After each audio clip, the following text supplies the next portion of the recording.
Why are micronutrients important? Micronutrients are very important. They're just needed in smaller amounts. And I think that's kind of what sometimes people get a little confused about. Like we tend to categorize our nutrients in three ways. And I think I might have referenced that in the last one as well. We've got our macronutrients, our nitrogen, our phosphorus, our potassium, our secondary nutrients, sulfur, also calcium and magnesium, and then our micronutrients. What are micronutrients? Those are boron, copper, zinc, manganese, molybdenum, iron, chlorine, and nickel tend to be the ones that we kind of talk about. And even within those, some are probably more well known by farmers and agronomists and retails.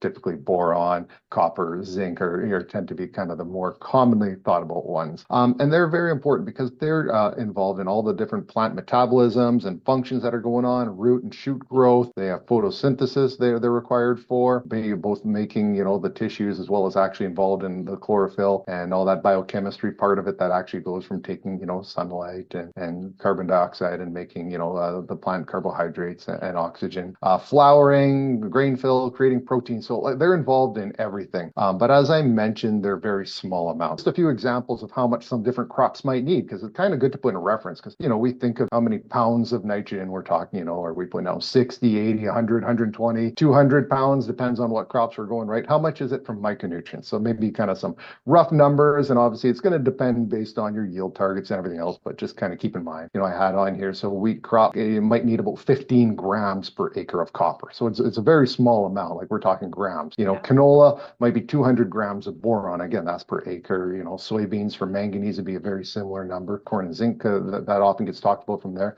That's about 250 grams per acre. So again, when we talk about very small amounts, it is very small. We're sub-pounds on all these different micronutrients. But the thing is, they're just as important. It just needs the grams instead of the 100 pounds or 40 pounds or whatever it might be. So